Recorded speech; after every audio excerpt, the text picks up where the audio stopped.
Hello students. आज का हमारा टॉपिक है गेहूं की खेती, और जो कि जो है बहुत अधिक इम्पोर्टेंट है परीक्षा के लिए भी।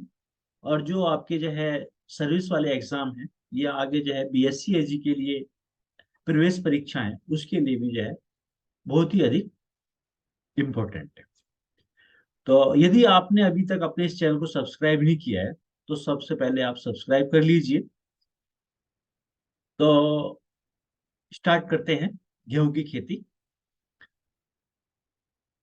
और हम करते हैं आपके साथ में स्क्रीन शेयर।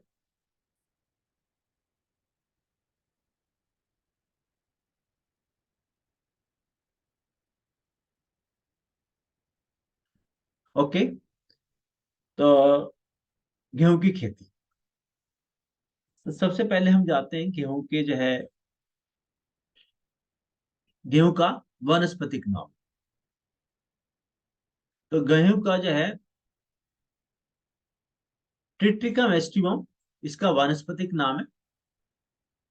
और ये जो है ब्रेड वाला गेहूं, या जो है ब्रेड ब्रेड व्हीट कहलाता है, ट्रिटिकम एस्टिवम। और दूसरा जो है ये ट्रिटिकम ड्यूरम, ये आपका मैक्रोनी व्हीट कहलाता है। इसके द्वारा जो है सूजी मैक्रोनी तैयार की जाती है, इसलिए इसको मैक्रोनी व्हीट के नाम से जाना जाता है, ट्रिटिकम ड्यूरम। और ट्रिटिकम कॉम्पैक्टम एक वैरायटी और है, ये आपकी भारतीय वैरायटी है। और ये भी, इसका जो है एरिया बहुत कम है। अधिकतर जो है ट्रिटिकम एस्टिमम ट्रिटिकम ड्यूरम ही लगाई जाती है भारतवर्ष में। और इसकी फैमिली है ग्रेमनी, पुराना नाम है, और पोएसी इसका जो है नया नाम। और नेक्स्ट जो है गुणसूत्रों की संख्या। तो आपके जो है गेहूं में गुणसूत्रों की संख्या जो है 42 और 14 होती है। 42 जो है ट्रिटिकम एस्टिमम में, जो ट्रिटिकम एस्टिमम व्हीट है उसमें जो है 42 गुणसूत्र होते हैं। और ट्रिटिकम ड्यूरम जो है उसमें जो है गुणसूत्र की संख्या वो आपकी जो है 14 होती है। ये आपकी जो है हेक्साप्लॉइड है। ये जो 42 है, और ये आपकी जो है टेट्राप्लॉइड। तो इसमें चार चार गुणसूत्र होते हैं, और इसमें जो है आपके जो छह होते हैं, तीन तीन के जोड़े होते हैं। और इसकी जो है हम न्यूट्रिएंट वैल्यू जाने, तो इसका इम्पोर्टेंस।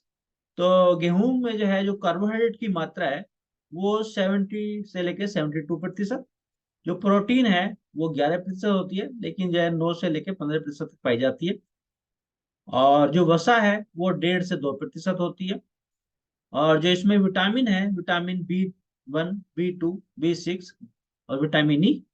और इसमें जो है ग्लूटीन की मात्रा अधिक होने के कारण इसको जो है बेकरी में अधिक प्रयोग किया जाता है। तो यहाँ पे क्वेश्चन बनते हैं, आपका जो है गेहूं का बेकरी में अधिक उपयोग होने के कारण, या जो है आपका गुणसूत्रों की संख्या, कार्बोहाइड्रेट की मात्रा। ये कई सारे क्वेश्चन इसमें एंट्रेंस एग्जाम के लिए भी बन जाते हैं। और परिचय, तो क्षेत्रफल की दृष्टि से जो है विश्व में धान के बाद गेहूं का दूसरा स्थान है। और भारत में जो है जो मुलायम गेहूं है उसका जो एरिया है लगभग जो है 90%, 87% करीब जो है मुलायम गेहूं ट्रिटिकम एस्टिवम है। और 12% एरिया करीब जो है आपका ट्रिटिकम ड्यूरम, जो आपका कठोर वाला गेहूं है, उसका है। और बाकी 1% में अदर्स गेहूं है, जो आपका एक जो है ट्रिटिकम कॉम्पैक्टम। तो उत्पत्ति, यदि ओरिजिन की बात करें, तो डी कंडोले एक वैज्ञानिक हैं, उन्होंने जो है भारत जो गेहूं है, गेहूं का जो आपका जन्म स्थान है वो दजला फरात की घाटियां कहाँ है। और भारतीय गेहूं की जाति जो है ट्रिटिकम कॉम्पैक्टम या ट्रिटिकम स्फेरोकोकम, इसकी जो है जो प्राप्ति हुई वो मोहनजोदड़ो की खुदाई से प्राप्त हुई। और एक वेविलो साइंटिस्ट हैं, वैज्ञानिक, उनके अनुसार जो है जो कठोर गेहूं है उसकी जो उत्पत्ति है अविसीनिया से हुई। और जो मुलायम गेहूं है उसका उत्पत्ति स्थान भारत है। तो ये हमारा जो है उत्पत्ति स्थान हो गया भारत। और अब हम चलते हैं नेक्स्ट स्लाइड पर। और नेक्स्ट है हमारा जो है हिस्ट्री। तो गेहूं की जो शुरुआत हुई भारत में वो 1965 से हुई, और तभी जो है हरित क्रांति की शुरुआत हुई। तो सबसे पहले जो है 1963 में आईएआरआई के द्वारा आईआरआई के द्वारा 1963 में मेक्सिको से 4 वैरायटी लाई गई, जैसे लरमा रोजो 64A, सोनारा 63 और आपका सोनारा 64 और S 277। IRI के द्वारा जो है 1963 में 4 वैरायटी मैक्सिको से मंगाई गई, और इनको जो है इन पर कार्य करने के उपरांत इनके सहयोग से जो है विकसित किया गया, और इनसे जो है कुछ वैरायटी जो है रिलीज की गई, कल्याण सोना, सोनालिका, सफेद, लरमा, छोटी लरमा। इन जातियों को विकसित किया गया और किसानों को ये डिस्ट्रीब्यूट की गई उगाने के लिए 1965 में। तो भारत में जो है जो गेहूं, जो मुलायम गेहूं है, उसकी जो है जो बुआई है वो प्रारंभ हुई 1965 से। तो यहाँ पे एक क्वेश्चन बन जाता है। तो कौन सी मैक्सिको से कौन सी वैरायटी लाई गई, उसके बाद जो है IRI ने किन किन वैरायटियों को विकसित किया। तो बोनी जातियों के जो जनक हैं वो डॉक्टर नॉर्मन ई बोरलॉग को कहा जाता है, जो आपके जो है डॉक्टर नॉर्मन ई बोरलॉग। और इन्होंने जो है एक कंटिन्यूअस रिसर्च के बाद तीन तरह गेहूं की तीन वैरायटी विकसित की।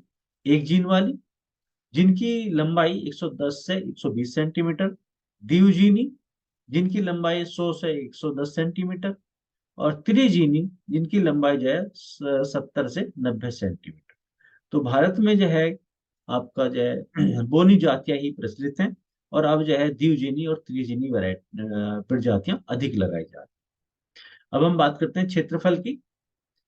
तो विश्व में चीन, भारत, संयुक्त राज्य अमेरिका, रूस, कनाडा, ऑस्ट्रेलिया मुख्य गेहूं उत्पादक देश हैं, और जिसमें जो है चीन प्रथम स्थान पर है और भारत दूसरे स्थान पर है। भारत का जो स्थान है वो दूसरा है। और भारत में जो है लगभग 29.8 मिलियन हेक्टेयर क्षेत्रफल पर गेहूं की खेती की जाती है, जिससे 107.59 मिलियन टन उत्पादन होता है। ये 2021-22 का उत्पादन है। और क्षेत्रफल की दृष्टि से उत्तर प्रदेश प्रथम स्थान पर है। भारत में क्षेत्रफल की दृष्टि से उत्तर प्रदेश प्रथम स्थान पर है। और उत्तर प्रदेश में यदि हम बात करें एरिया की, तो उत्तर प्रदेश में जो है 96.97 लाख हेक्टेयर क्षेत्रफल पर गेहूं की बुआई करके लगभग 33 मिलियन टन गेहूं पैदा होती है। ये याद करने की आवश्यकता है।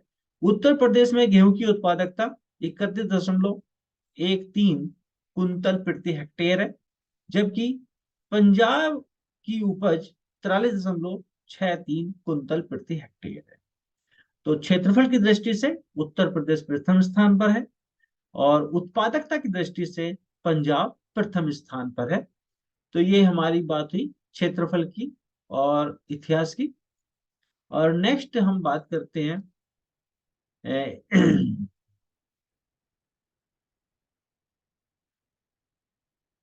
जलवायु।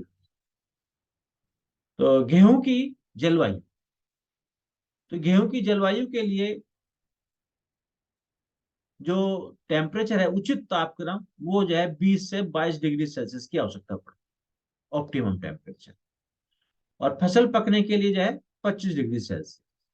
न्यूनतम तापक्रम गेहूं की फसल के लिए 5 से डिग्री सेल्सियस से कम नहीं होना चाहिए, और अधिकतम जो है 35 डिग्री सेल्सियस से कम नहीं होना चाहिए। यदि 5 डिग्री सेल्सियस से कम होता है तो अंकुरण पर प्रभाव पड़ता है, और 35 डिग्री सेल्सियस से अधिक होता है तो उस समय जो है फसल के परिपक्व होने पर प्रभाव पड़ता है। और फसलों की वृद्धि के लिए आर्द्रता 50 से 60% होनी चाहिए। और यदि जो है मौसम क्लाउडी हो, बादल वाला हो, और आर्द्रता अधिक हो, तब जो है फसल में गेरुई रोग लग जाता है, जिसमें जो है गेरुई 3 रंग की होती है, काली गेरुई, भूरी गेरुई, पीली गेरुई। दाना भरते समय जो है गर्म हवाओं का चलना फसल को नुकसानदायक है। जिस समय मिल्किंग स्टेज में होता है, दुग्ध अवस्था में होता है, तो उस समय जो है तापक्रम वो 25 डिग्री सेल्सियस से अधिक नहीं होना चाहिए। तो ये बात होगी हमारी जो है जलवायु की। तो नेक्स्ट बात करते हैं गेहूं की प्रजातियां, आपकी इम्प्रूव्ड वैरायटीज। तो इम्प्रूव्ड वैरायटीज को जो है दो वर्गों में बांटा गया है, ऊंची बढ़वार वाली जातियां और जो है छोटी बढ़वार वाली जातियां। ऊंची बढ़वार वाली जातियां जो टाल वैरायटीज। तो टाल वैरायटी जो है इसमें के 68, के 72, के 78, के 88, K8027, इसका दूसरा नाम मगहर C306। तो ये आपकी जो है लंबी वैरायटी है टाल वाली। लेकिन प्रचलन भारत में बोनी जातियों का है। और बोनी जातियों को जो है हम दो वर्गों में बांटा गया। आपका जो है बोनी जाति जो है समय से बुआई के लिए और विलंब से बुआई के लिए। तो समय से बुआई के लिए समय है आपका जो है अक्टूबर और नवंबर बेस्ट टाइम, नवंबर 15 नवंबर तक। तो इसके जो वैरायटी है रिकमेंडेड, वो आपका DVW 88, HD 3086, HD 2687, PBW 502, PBW 550 और PBW 725, WH 542, WH 1105, DBW 17, UP 2338, UP 2382। ये आपकी मुख्य वैरायटी है समय से बुआई के लिए। और दूसरी हमारी जो है लेट बुआई के लिए, जो दिसंबर माह में बोई जाती हैं, तो उसमें जो है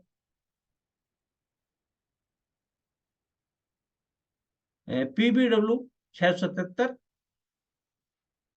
PBW 458, PBW 590, PBW 343, PBW 226, DBW 16, DBW 71, DBW 90, WH 1124 और HD 3059, HD 2733, WR 544 Pusa gold के नाम से जाना जाता है, काफी फेमस वैरायटी है। और K 9423 हलना के नाम से दूसरा नाम इसका हलना है।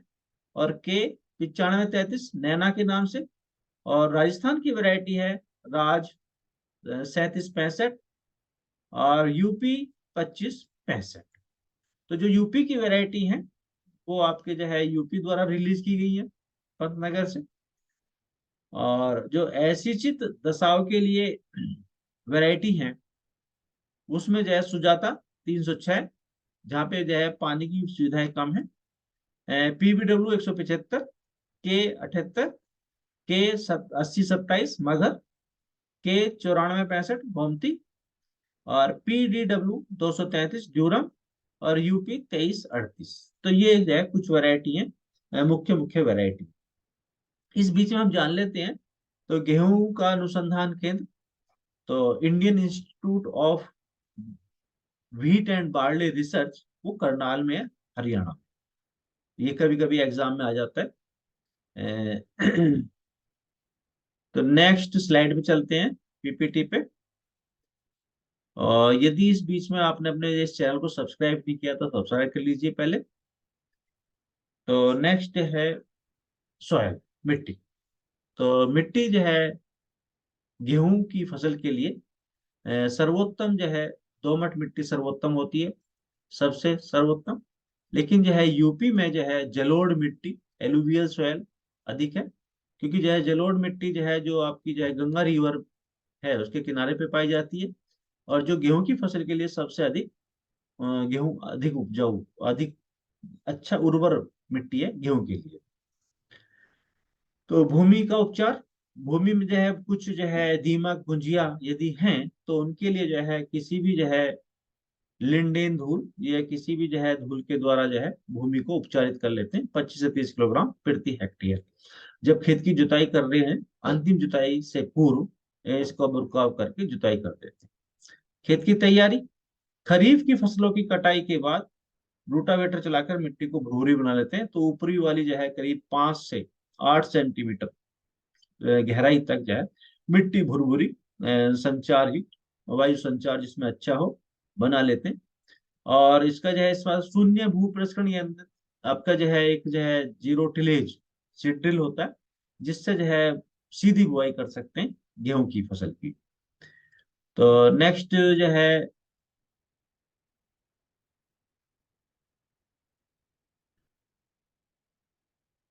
बुआई का समय। तो गेहूं की जो है बुआई का समय जो है वो डिपेंड करता है कि हम जो है किस समय लगा रहे हैं। तो यदि जो है जो देसी किस्में हैं ऐसी चीज क्षेत्रों के लिए जहाँ पे जो है सिंचाई के साधन उपलब्ध नहीं है, तो वहां पे जो है 135 से 145 दिन वाली जो है वैरायटी लगाते हैं। और उनको लगाने का जो सही समय है 25 अक्टूबर से लेके 15 नवंबर तक लगाते हैं। और मीडियम वैरायटी जिनका जो है जीवन काल 120 से 125 दिन है, और उनको जो है सही समय 15 नवंबर से 20 नवंबर तक लगा देना चाहिए। और जो आपकी जो है शॉर्ट वैरायटी है, जब हम जो है आजकल जो दिसंबर में गेहूं लगाया जा रहा है 31 दिसंबर तक, और उनकी जो है अवधि है, फसल अवधि 110 से 120 दिन, और उनको जो है 20 से 10 दिसंबर तक, 20 नवंबर से लेके 10 दिसंबर तक आपका जो है लगा देना चाहिए। और देर से बुआई के लिए जो है आपकी जो है 110 से 120 दिन वाली, और इनको जो है 15 दिसंबर से लेकर 31 दिसंबर तक बुआई कर देनी चाहिए। इस प्रकार से जो है गेहूं की जो है बुआई का समय जो है वो जो है एसिंचित क्षेत्र के लिए वो 25 अक्टूबर से लेकर 15 नवंबर, और जो समय से बुआई है वो 15 नवंबर से लेकर 20 नवंबर तक। और उससे जो है कम समय वाली जो 110 से 120 दिन वाली है उनको 20 नवंबर से 10 दिसंबर तक, और जो देर से बोई जाती हैं उनको जो है 15 दिसंबर से 31 दिसंबर तक बुआई कर देनी चाहिए। तो बीज दर की बात करते हैं भाई। बीज दर, सीड रेट प्रति हेक्टेयर। तो हल के पीछे ये जो है डिपेंड करता है बुआई की विधि। तो बुआई की विधि जो है हल के पीछे पंक्ति में बुआई, ये तो आजकल प्रचलन में नहीं है, लेकिन जो है हल के पीछे बुआई करके इसमें जो है करीब जो है 90 से 100 किलोग्राम प्रति हेक्टेयर बीज की आवश्यकता पड़ती है। और जो है सीड्रिल जो मशीन आती है उसके द्वारा जो है बुआई करने की विधि के द्वारा जो है 80 से 90 किलोग्राम बीज प्रति हेक्टेयर की आवश्यकता पड़ती है। डिबलिंग मेथड जो है जिस तरह से जो है आपका जो है डिबलर के द्वारा, यह एक कम क्षेत्रफल पर ही लगाया संभव है, क्योंकि इसमें जो है परिश्रम की अधिक आवश्यकता पड़ती है, लेबर की अधिक आवश्यकता पड़ती है, और इसमें जो है बीज की बचत हो जाती है। तो 25 से 30 किलोग्राम कोई नई वैरायटी हो उसको जो है डेवलप करने के लिए, उसका से बीज को मल्टीप्लाई करने के लिए ही जो है डिबलिंग विधि अपनाई जाती है। डिबलिंग विधि के द्वारा जो है बेनिफिट ये है कि हम उसमें जो है पंक्ति से पंक्ति तथा जो है बीज से बीज का जो है निश्चित अंतरण रख सकते हैं, प्लांट पॉपुलेशन जो है ठीक रखी जा सकती है। देर से बुआई यदि हम करते हैं, आजकल जो है जब आपका जो है ठंड अधिक हो जाती है, टेम्परेचर कम हो जाता है, तो उस समय जो है बीज की मात्रा बढ़ा दी जाती है, क्योंकि अंकुरण दर कम हो जाती है। इसलिए जो है देर से बुआई करने के लिए 120 से 125 किलोग्राम बीज प्रति हेक्टेयर की आवश्यकता पड़ती है। और बीज को उपचारित करके बोना चाहिए। जो भी जो है फफूंद से लगने वाले रोग हैं उनसे बचाव के लिए बीज को उपचारित करके बोना चाहिए किसी भी फफूंदीनाशक के द्वारा, जैसे वीटावैक्स है या बाविस्टीन है, कार्बनडीज की जो है 2 से 2.5 ग्राम मात्रा प्रति किलो के हिसाब से उपचारित करके बोना चाहिए। तो नेक्स्ट स्लाइड पे चलते हैं भाई। तो नेक्स्ट है हमारा बुआई की विधि। तो बुआई की विधि जो है अभी पीछे हमने जो है बीज की मात्रा के साथ बुआई की विधि की बात कर ली थी, लेकिन फिर एक बार जान लेते हैं। तो गेहूं की बुआई की विधियां एग्जाम में कभी कभी पूछ लिया जाता है। तो सबसे पहले जो है इसमें जो है हल्के पीछे बुआई, हल्के पीछे बुआई, तो सोइंग बिहाइंड द प्लो। यह जो है दो प्रकार की होती है, एक कैरा विधि और एक होती है आपकी पोरा विधि। सबसे पहले जो है कैरा विधि के बारे में जान लेते हैं। इसमें जो है एक व्यक्ति हल्के पीछे पीछे हाथ से जो है बीज डालता हुआ कुंड में चलता है। पोरा विधि, पोरा विधि में जो है हल के साथ में एक चोंगा नाई बांध लिया जाता है, जिसमें जो है बीज डालते हैं। और इसका बेनिफिट ये है कि बीज जो है बिल्कुल सही गहराई पर कुंड के बीचों बीच अंदर गिरता है, तो बीज बाहर नहीं गिरता। दूसरी विधि है हमारी सीड ड्रिल द्वारा बुआई करना, सोइंग बाई सीड ड्रिल। एक मशीन है जिसमें जो है बीज डाल के और उसको जो है बुआई की जाती है। इसमें जो है पंक्ति से पंक्ति की दूरी निश्चित की जाती है, निश्चित है, वो जो है एक्यूरेट रहती है। डिबलर के द्वारा, डिबलर एक जो है आपका जो है खूंटी हवा होती है डिबलर में, आयत आयत की शेप में होता है, और इसमें जो है आपकी जो है खूंटी जो है उनका अंतरण निश्चित होता है, पंक्ति से पंक्ति और पौधे से पौधे की दूरी निश्चित रखने के लिए जो है डिबलर का प्रयोग, बीज भी कम लगता है। जीरो टिलेज फर्टिसिडल, इसमें जो है सिडल में जो है दो बॉक्स होते हैं, एक जो है बीज के लिए और एक जो है आपका फर्टिलाइजर के लिए, और दोनों को एक साथ लगाते हैं, जैसे जीरो टिलेज मशीन या जीरो आपका जो है फर्टिसिडल। बेड प्लांटिंग मेथड, ये एक नया मेथड है। अब जैसे आलू है, आपका गन्ना है, वो एक जो है बेड प्लांटिंग मेथड से लग रहा है।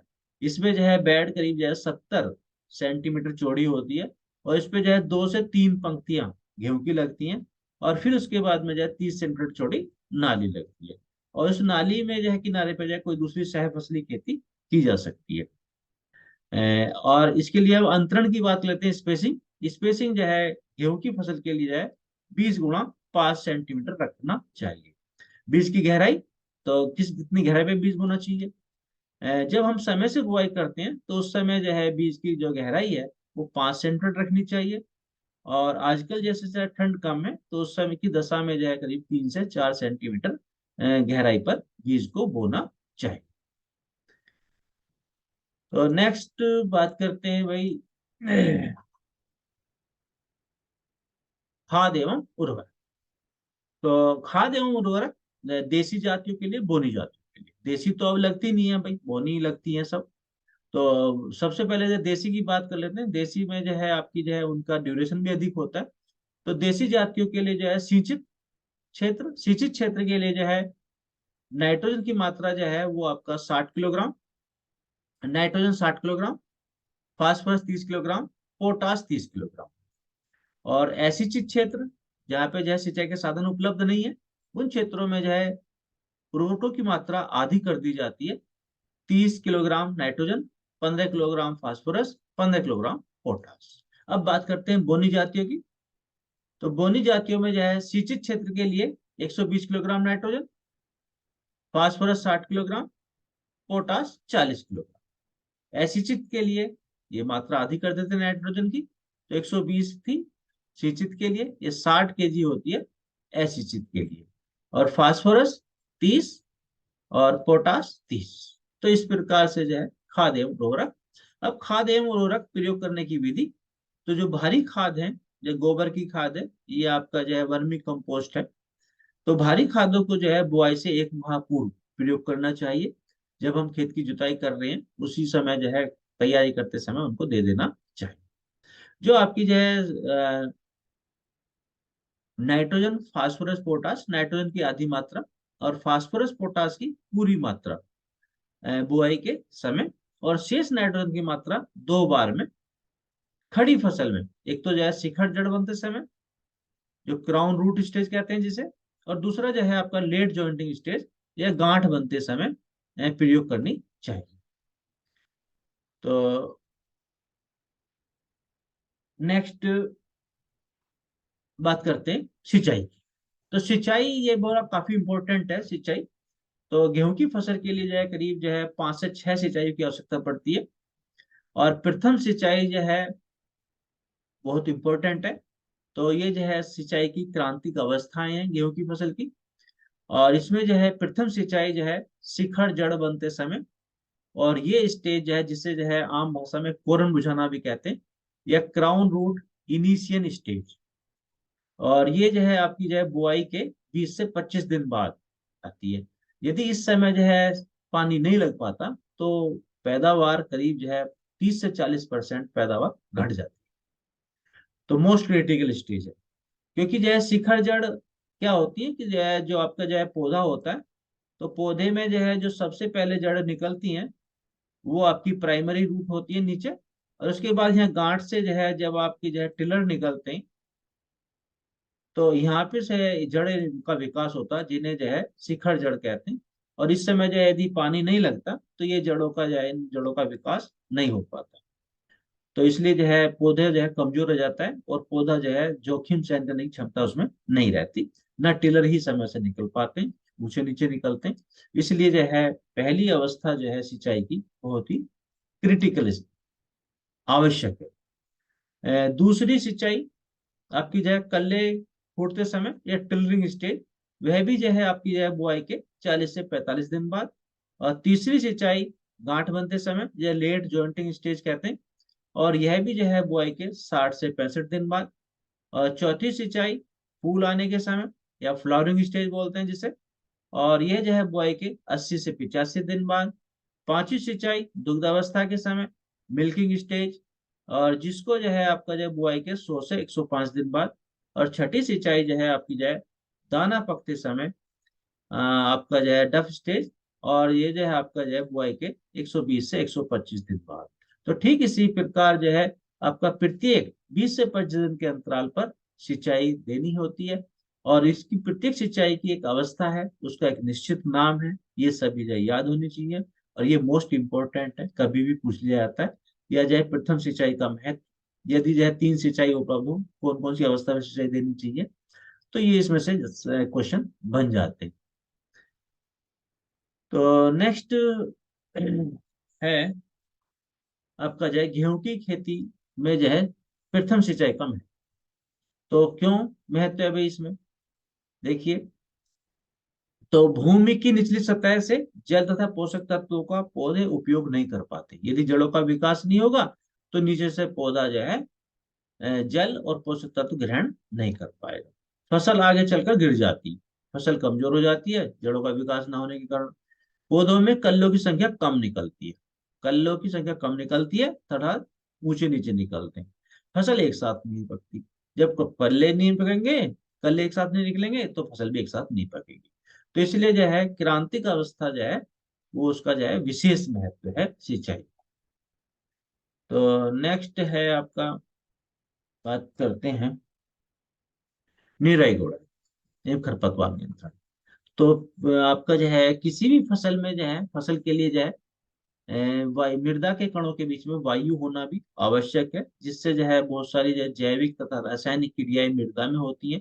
और पौधों को जो है श्वसन करने के लिए, जड़ों के विकास के लिए ऑक्सीजन की आवश्यकता पड़ती है। और ऑक्सीजन जो है मृदा के कणों के बीच में उपस्थित वायु से ही प्राप्त होती है। तो निकाई गुड़ाई के द्वारा जो है वायु संचार अधिक हो जाता है। तो निराई गुड़ाई, और जो है जो मुख्य खरपतवार हैं,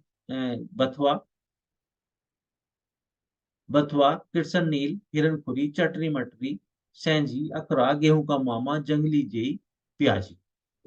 और इन सब के लिए जो है गेहूं के मामा की बात नहीं करते। गेहूं का मामा जो है आपका जो है फेलरिस माइन, और इसके लिए जो है ग्लाइसेल 0.5% या पैराक्वेट 0.3% का घोल बनाकर और बोने से 2 दिन पूर्व, बुआई के 2 दिन पूर्व छिड़काव कर देना चाहिए। और जो गेहूं का मुख्य खरपतवार है, गेहूं का मामा, ये बंदरिया या गेहूं, ये गुल्ली डंडा, ये आपका फैलरिस माइनर, उसके नियंत्रण के लिए जो है आइसोप्रोटान की 1 किलोग्राम मात्रा को, आइसोप्रोटान के 1 किलोग्राम मात्रा को 1000 लीटर पानी में घोलकर कर और जो है 30 से 35 दिन बाद, बुआई के 30 से 35 दिन बाद प्रथम सिंचाई के बाद छिड़काव कर देना चाहिए। इसके अगेंस्ट एक दूसरी दवाई भी आ रही है, सल्फा सल्फ्यूरान, क्योंकि जो है आइसोप्रोटन काफी समय से प्रयोग की जा रही है। यदि सल्फा सल्फ्यूरान है तो आपकी जो है 1 से 1.5 किलोग्राम मात्रा को जो है यूरिया के साथ में या जो है छिड़काव घोल बना के छिड़काव किया जा सकता है। तो नेक्स्ट है आपका कटाई मडाई। कटाई मडाई के लिए जो है अ, तो हार्वेस्टिंग, तो फसल जो है वो जो आपके बोने के 140 से 145 दिन बाद जो अगेती बोई गई है फसलें, और जो आपकी जो है पछेती बोई गई है, वो 120 से 125 दिन बाद में पक के तैयार हो जाती हैं।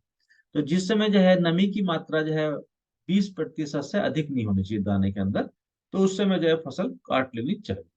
और ओसाई, ओसाई जो है आपका दाने को भूसे से अलग करने को ओसाई कहते हैं। और उपज, उपज जो है आपकी जो है 40 से 50 प्रति हेक्टेयर आपका जो है दाना, और आपका जो है सेम इतना ही जो है आपका 40 से 50 क्विंटल प्रति हेक्टेयर भूसा प्राप्त हो जाता है गेहूं की फसल से। यदि आप, ये हमारा हो गया पार्ट। तो क्योंकि जो है काफी लंबी वीडियो हो जाएगी, इसलिए जो है हम इसमें जो है नहीं, सभी जानकारी नहीं दे पाएंगे। तो नेक्स्ट वीडियो के द्वारा जो है हम आपको जो है बता पाएंगे, तो पार्ट 2 में। तो